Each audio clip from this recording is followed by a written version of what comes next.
به نام آنکه هستی نام از او یافت، فلک جنبش زمین آرام از او یافت. دوستان سلام، همتی هستم. قرار با هم یه دوره جامع و کامل در رابطه با تابلوخوانی صحبت کنیم. دیدم هیچ منبعی به صورت کامل و جامع تابلوخوانی رو دنبال نکرده و نیازه که معامله‌گرای فعلی ما در رابطه با تابلوخوانی اطلاعات بیشتری رو داشته باشن. به همین دلیل تصمیم گرفتم یک دوره چند جلسه‌ای در رابطه با تابلوخوانی صحبت کنم و نکات و ترفندایی که توی تابلوخوانی وجود داره رو به صورت کامل و بدون هیچ حاشیه‌ای در اختیار شما قرار بدیم. قرار توی این دوره چه چیزایی رو یاد بگیریم؟ چیزایی که قرار یاد بگیریم، سایت TSE TMC رو به صورت جامع و کامل تمام بخشاش رو بررسی می‌کنیم. مناسب ترین زمان برای خرید و فروش سهام رو پیدا می‌کنیم. تعیین قدرت خریدار و فروشنده رو به دست میاریم. یعنی سرانه خرید و سرانه فروش رو به دست میاریم و تعیین میکنیم که قدرت دست خریداراست یا فروشندگان. با مفهوم معاملات کد به کد و بلوکی آشنا میشیم. مشخص میکنیم که یه سهمی توی یک روز معاملاتی حجم عادی خورده یا حجم غیر عادی و غیر متعادل. مفهوم ورود و خروج پول به سهم رو یاد میگیریم. دوستان ماه عسل دوره تابلوخوانی ما همین ورود و خروج پول به سهمه. تمام تمرکزمون رو میذاریم روی ورود پول هوشمند و خروج پول هوشمند. نشانه های خالی کردن سهم رو یاد میگیریم. متوجه میشیم سهم در ابتدای روز مستعد حجم خوردن هست یا نه. مفهوم فشار خرید و فشار فروش رو یاد میگیریم.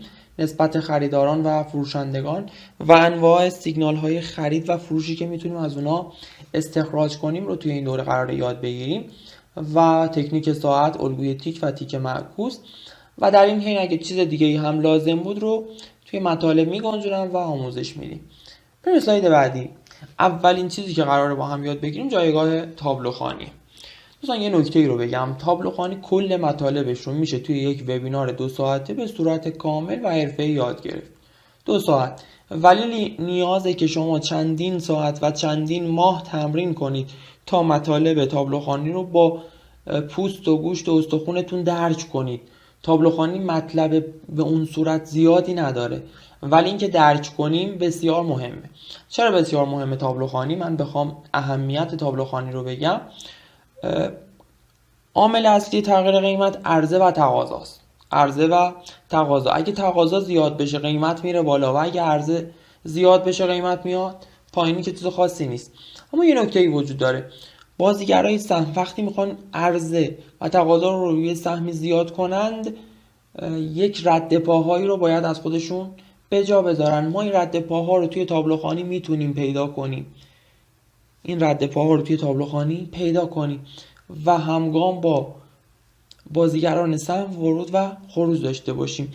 تمام تلاشمون اینه که ورود و خروج پول رو از تابلوخوانی استخراج کنیم.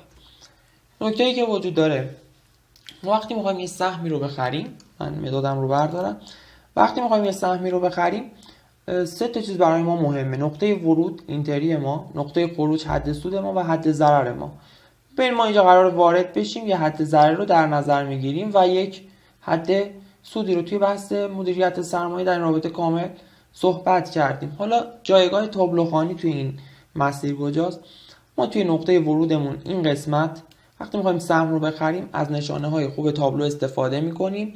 اگه دیدیم نشانه های خوبی رو تابلو داره به ما میده، ما ورود پیدا میکنیم و تو هنگامی که میخوایم از سهم خارج بشیم این قسمت، ما دیگه این حین هیچ وقت تابلو رو بررسی نمی کنیم. اشتباهی که بسیاری از تحلیلگران میکنن، میان تابلوی سهم رو هر روز بررسی میکنن. توی قیمت 100 تومان سهم رو خریده و هر روز بررسی میکنه تا ببینه سهم چه اتفاقی میفته.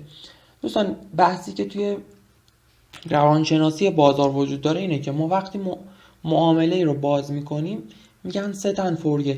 ما باید ست کنیم حد ضررمون رو و حد سودمون رو و دیگه اصلا به بازار نگاه نکنیم. یا میاد میرسه به حد ضرر ما، یا بازار در جهت روند ما حرکت میکنه و میرسه به حد سود ما. مشکلی که بسیاری از معامله‌گران دارن اینه که هر روز بازار رو چک میکنن. روزانه چندین ساعت زمان میذارن از ساعت 9 تا 12:30 معامله به معامله سهمشون رو بررسی میکنن و این کار بسیار اشتباهه. چرا اشتباهه؟ بریم اسلاید بعدی. نگاه کنید، دیدگاه افراد حرفه‌ای و دیدگاه افراد مبتدی رو میخوام توضیح بدم. ما یه شخصی هستیم، قرار این سهمی رو بخریم به قیمت 100 تومن و توی قیمت 150 تومن قرار این سهم رو بفروشیم. افراد مبتدی فکر میکنن بازار یک کله و به صورت شارپ میرسه، خودش رو میرسونه به نقطه بی. اما افراد حرفه‌ای این دیدگاه رو ندارن، میدونن که توی بازار ما اصلاحاتی رو داریم. نگاه کنید، بازار یک گام حرکت میکنه، اصلاح میکنه، یکم خستگیش رو برطرف میکنه، دوباره انرژی میگیره، حرکت میکنه و دوباره همین مسیر طی میشه. اگر ما تابلو رو بررسی کنیم توی این مسیرها، توی این قسمت‌هایی که بازار اصلاح میکنه، ما دوچار اشتباه میشیم و سهممون رو که میتونسته مستعد رشدهای خیلی بالاتری باشه رو با قیمت کمی میفروشیم. پس ما توی این نقطه‌ای که میخوایم سهم رو بخریم تابلو رو بررسی میکنیم و این نقطه‌ای که قرار سهم رو بفروشیم، اگه نشانه‌های خوب رو دیدیم این قسمت میخریم و توی قسمت بی اگه نشانه‌های بد رو دیدیم میفروشیم. این نشانه‌ها چی هستن؟ قرار توی این دوره به صورت کامل نشانه‌ها رو با هم بررسی کنیم. یک موردی تا اینجا داشته باشیم. ما اومدیم جایگاه تابلوخوانی رو توضیح دادیم. ما این جایگاه تابلوخوانی گفتیم که آقا ما وقتی می‌خوایم سهمی رو بخریم 3 تا نقطه برای ما مهمه: نقطه ورود، نقطه خروج و حد ضرر. حد ضرر چیه؟ جایی که ما دیگه متوجه بشیم که پیش بینی که داشتیم اشتباه از آب در اومده. ما این قیمت 100 تومن خریدیم، قیمت سهم رسید به 90 تومن، میدونیم که احتمالش هست تا قیمت 60 تومن هم ریزش کنه. ما سناریویی که چیدیم رو اشتباه از آب در اومده، ما اینجا از سهم خارج میشیم. نقطه خروج کجاست؟ نقطه حد سود ماست که هر چیزی میتونه باشه، میتونه سقف کانال باشه، سقف چنگال باشه.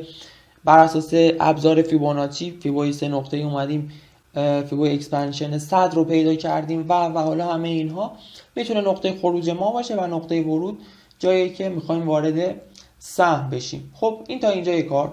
پس یاد گرفتیم که توی تابلوخوانی نباید از تابلوخوانی هر روز استفاده کنیم، فقط نقطه ورود و نقطه خروج. بریم وارد سایت TSE بشیم و نکات بقیه رو روی سایت TSE صحبت کنیم. این سایت TSE وقتی وارد سایت میشیم، سایت ما tsetmc.com. ما وقتی وارد سایت میشیم یه چنین صفحه رو شروع میکنیم به دیدن. تو این صفحه اصلی سایت برای ما دو تا چیز بسیار مهمه، دو تا عامل بسیار مهم داریم که باید هر روز بررسیشون کنیم. یکی شاخص کله و یکی شاخص کل هموزن. دو تا چی هن؟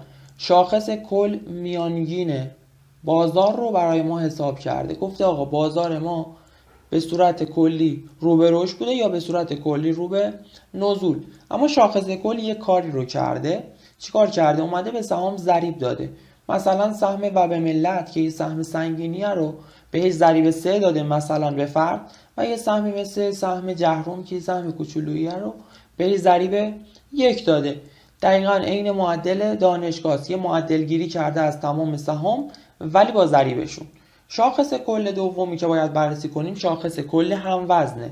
شاخص کل هموزن اینم یه معدل گرفته ولی به تمام سهام ضریب 1 داده، عین معدل ابتدایی.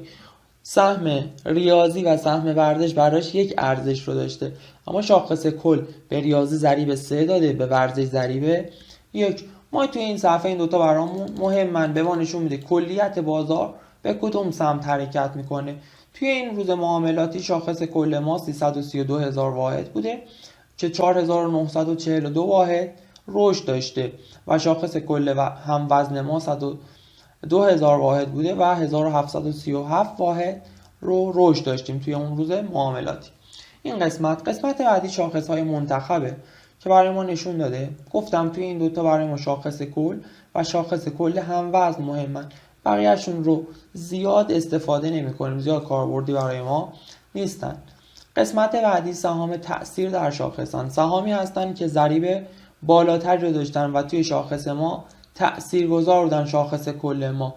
سهمایی مثل وب ملت، فولاد، کگل، فاملی کچاد و هستن سهم‌های دیگه، هلدینگ خلیج فارس، اینا تأثیر بیشتری رو روی شاخص کل ما میذارن. سهامی که بیشترین تأثیر رو روی شاخص داشته رو برای ما نشون داده. خب قسمت بعدی قسمت نمادهای پربیننده است. نمادهایی که بیشترین بازدید رو داشته توی اون روز معاملاتی رو به ما نشون میده. چه استفاده از نمادهای پربیننده میتونیم بکنیم؟ یه سری سهام هستن که همیشه توی نمادهای پربیننده هستن، مثلا سهم و تجارت و به ملت، خساب‌ها، اینا همیشه جزء نمادهای پربیننده هستن. ولی یه سری سهام رو ما نمیبینیمشون به طور کلی توی نمادهای پربیننده. مثلا سهم دزهراوی، داروسازی زهراوی، ما اگه یک ماه پیش می اومدیم روی این سایت توی نمادهای پربیننده سهم دزهراوی رو نمیدیدیم. الان میبینیم که سهم دزهراوی اومده به نمادهای پربیننده. ما میتونیم اگه دیدیم سهمی قبلا توی نمادهای پربیننده نبوده و چند روزه داره میاد توی نمادهای پربیننده، بررسی کنیم ببینیم چه اتفاقی داره برای سهم میفته از لحاظ تکنیکال و تابلوخوانی. اگه دیدیم مستعد رشد، با بقیه سهامدارا سهم رو بخریم، و اگه دیدیم میخوان سهم رو خالی کنن، ما هم باهاشون سهم رو بفروشیم. خب الان یه سوالی پیش میاد، از کجا بفهمیم مستعد رشد و از کجا بفهمیم میخوان سهم رو خالی کنن؟ توی این دوره کامل تمام تلاشمون رو قراره بکنیم تا این مطلب رو یاد بگیریم. قسمت اول قسمت بورس بود، قسمت دوم قسمت فرابورس. قسمت فرابورس هم دقیقاً یک کادر رو برای ما باز کرده، وضعیت بازار رو زده، شاخص کلشون رو زده و بقیه چیزایی که میبینیم، ارزش بازار اول و دوم، اطلاعات قیمت، تعداد معاملاتی که توی فرابورس اتفاق افتاده، ارزش معاملات و حجم معاملات رو به ما نشون داده. اینجا هم یک قسمتی رو با نمادهای پربیننده داریم میبینیم، بررسیشون خالی از لطف نیست. دقیقاً این نمادهای پربیننده بورس اگه دیدیم سهمی قبلا نبوده و الان داره میاد توی نمادهای پربیننده، باید بررسی بشه. و کادر آخر هم سهام تأثیر در شاخص رو برای ما نشون داده چه سهام بیشترین تأثیر رو در شاخص فرابورس داشتن. این از این قسمت. این توی سربرگ در یک نگاه. سربرگ بعدی سربرگ بورس اوراق بهادار تهرانه که چند تا گام داره. یکی در یک نگاه، سربرگ در یک نگاه، سربرگ شاخص هاست که به ما شاخص ها رو نشون میده، سربرگ قیمت ها و سربرگ عرضه و تقاضا. ما از این سربرگ عرضه و تقاضا هم قرار استفاده کنیم. توی ادامه یاد میگیریم چه استفاده از سربرگ عرضه و تقاضا میکنیم. و سربرگ بعدی که برای ما این قسمت مهمه، سربرگ افزایش ها و تغییراته که توی این کادرها کادر بیشترین حجم معامله برای ما بسیار مهمه. ما هر روز کادر بیشترین حجم معامله رو بررسی میکنیم. توی ادامه میگم چه استفاده باید از این کادر بکنیم. توی سربرگ فرابورس هم بریم همین چیزا رو میبینیم. عرضه و تقاضا برای ما مهم بود و سربرگ افزایش ها و تغییرات که گفتم توی کادرها کادر بیشترین حجم معامله برای ما مهم و حیاتی. خب این از این. بریم دوباره سربرگ در یک نگاه، جلسه اولمون. این قسمت بالای سایت ما یک نمایش فهرست رو داریم که اگه کلیک کنیم برای ما یه صفحه باز میشه. اطلاعات کلی بازار رو بیشتر نوشته. اطلاعات کلی بازار، گروه های صنعت در یک نگاه، دیدبان بازار، تغییر سهامداران عمده و بقیه چیزا رو برای ما نوشته. ما توی ادامه میگیم از این سربرگ نمایش فهرست چه استفاده میکنیم. سربرگ بعدی سربرگ لنگویج، زبانه. اگه این رو بزنیم زبان سایت ما تغییر میکنه. سربرگ خانه است. ما اگه هر جای سایت باشیم و خانه رو بزنیم برمیگردیم به همون صفحه TSE TMC که اول بار بازش کردیم. سربرگ بعدی سربرگ دیدبان بازاره، سربرگ جستجوی نماد. اگه اینجا کلیک کنیم یه چنین صفحه‌ای باز میشه. ما میتونیم سهامی که قراره پیدا کنیم رو اینجا وارد کنیم. مثلا ما میخوایم سهم خساب‌ها رو بررسی کنیم، اینجا میتونیم وارد کنیم. نماد خساب‌ها رو برای ما میاره. روی نماد خساب‌ها کلیک میکنیم، صفحه نماد خساب‌ها برای ما باز میشه که فعلا بحث ما نیست. سربرگ نظر و پیشنهاد. اگه شما نظر و پیشنهاد داشته باشید میتونید این قسمت بدید و مسئول انفرماتیک سایت برای شما بررسی میکنه. قسمت راهنمای سایت، استفاده از امکانات سایت رو اینجا به ما آموزش داده و اخبار و تازه ها رو توی این سربرگ میتونیم پیگیری کنیم. اما توی این سربرگاه مهمترین سربرگ از نظر من دیدبان بازاره که اگر روی دیدبان بازار کلیک کنیم، صفحش رو باز کنه، اینترنت اجازه بده، روی دیدبان بازار کلیک کنیم یه چنین صفحه‌ای برای ما باز میشه. این صفحه چه چیزی رو به ما نشون میده؟ اولین باری که میایم توی این صفحه تمام سهام بورس ایران رو میتونیم توی این صفحه و صنعت بندی شده بررسیشون کنیم. مثلا فعالیت‌های هنری، سرگرمی و خلاقانه سهم و هنر رو فقط داره، یا مثلا بخوایم سهام خودروسازی رو ببینیم، میتونیم بریم سربرگ خودروسازی ها پیداشون کنیم. مالا اگه پیدا بشن خودرویی ها، این قسمت ها نگاه کنید، خودروها و ساخت قطعات توی یک صنعت قرار گرفتن، میتونیم تمام سهامشون رو بررسی کنیم. اگه خواستیم تمام سهام رو ببینیم، میتونیم بریم سربرگ دیدبان بازار و تمام سهام رو و صنعت هایی که دارن توش فعالیت میکنن رو به ما نشون میده. اما این تمام استفاده از این قسمت نیست، ما استفاده های خیلی بیشتری قرار از این قسمت بکنیم. زمانی که به تابلوخوانی حرفه‌ای شدیم توی تابلوخوانی، میایم و قسمت فیلتر نویسی رو هم بررسی میکنیم. توی این قسمت میتونیم فیلتر نویسی کنیم. فیلتر چیه؟ یه سری از فرمول های ریاضی و فرمول ها و برنامه نویسی هستن که میاد سهامی رو که خصوصیاتی که مد نظر ما هست رو پیدا میکنه به ما نشون میده. توی قسمت فیلتر نویسی 1-2 جلسه انتهای دوره در رابطه با فیلتر نویسی با هم صحبت میکنیم. قسمت مشاهده سریع رو داریم، قسمت قالب نمایش. میتونیم توی قسمت قالب نمایش قالبی که دوست داریم به ما نمایش بده رو انتخاب کنیم. مثلا یکی از قالب ها جدول کارتی، ما اگه روش کلیک کنیم یه چنین حالت رو به ما نشون میده. ببینید هر کدوم رو توی یک کارت نشون میده. یا مثلا جدول ساده عرض تقاضای یک سطری، روی هر کدوم میتونیم کلیک کنیم. و قسمت شخصی میتونیم یه ساخت قالبی انجام بدیم و با کلیک روی قسمت شخصی قالبی که خودمون ساختیم رو به ما نشون بده. فعلا بحث ما نیست، وقت اومدیم توی فیلتر نویسی بیشتر در این رابطه با هم صحبت میکنیم. این قسمت مرتب سازی رو داریم، این قسمت تنظیم ها. توی قسمت تنظیم ها کلیک کنیم چند تا کار رو باید انجام بدیم. توی بحث فیلتر نویسی دوباره مرور میکنم. اما چیزی که وجود داره، اولین چیزی که وجود داره سرعت بروز رسانیه. یک نکته ای رو بگم، عذر میخوام من دارم سریع صحبت میکنم، چون مبحثمون مبحث ابتدایی، لازم نیست آروم صحبت کنم که زمان از دست بره، سریع صحبت میکنم که وقتمون از دست نره. اولین مبحثی که وجود داره سرعت بروز رسانی. ما میتونیم سرعت بروز رسانیمون رو از 1 ثانیه تا 60 ثانیه قرار بدیم. نحوه نمایش دیدبان بازاره. ما میتونیم بذاریم روی همه نمادها یا نمادهایی که معامله شدن. ما حالا گذاشتیم نمادهایی که معامله شدن. بازار انتخابیمون رو میتونیم اینجا پیدا کنیم. بورس میخوایم باشه و فرابورس، یا فقط بازار بورس، یا فقط بازار فرابورس.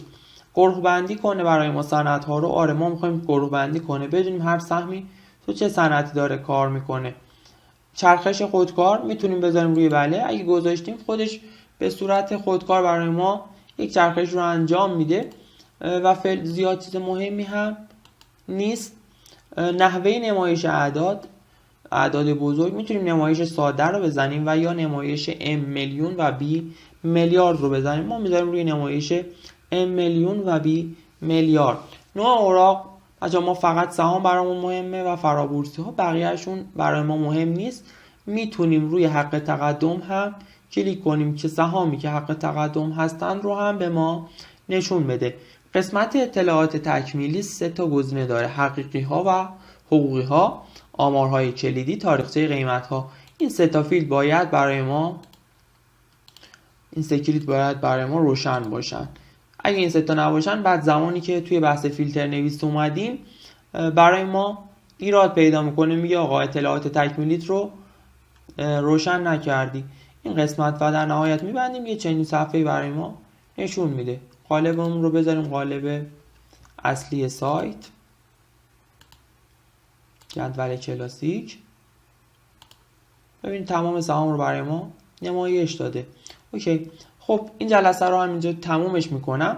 یه مرور خیلی سریع، ما اول از همه اومدیم گفتیم که قراره تابلوخوانی یاد بگیریم، بعد اومدیم سرفصلایی که قراره توی تابلوخوانی با هم بررسی کنیم رو یاد گرفتیم. گام بعدی رفتیم و در رابطه با جایگاه تابلوخوانی صحبت کردم، روانشناسی بازار یک کوچولو وارد شدیم و اومدیم روی سایت TSETMC، سایت مدیریت فناوری بورس تهران، و اومدیم سربرگ ها و گزینه هایی که برامون مهم بود رو با هم بررسی کردیم. ممنونم از توجهتون، امیدوارم که استفاده کنید.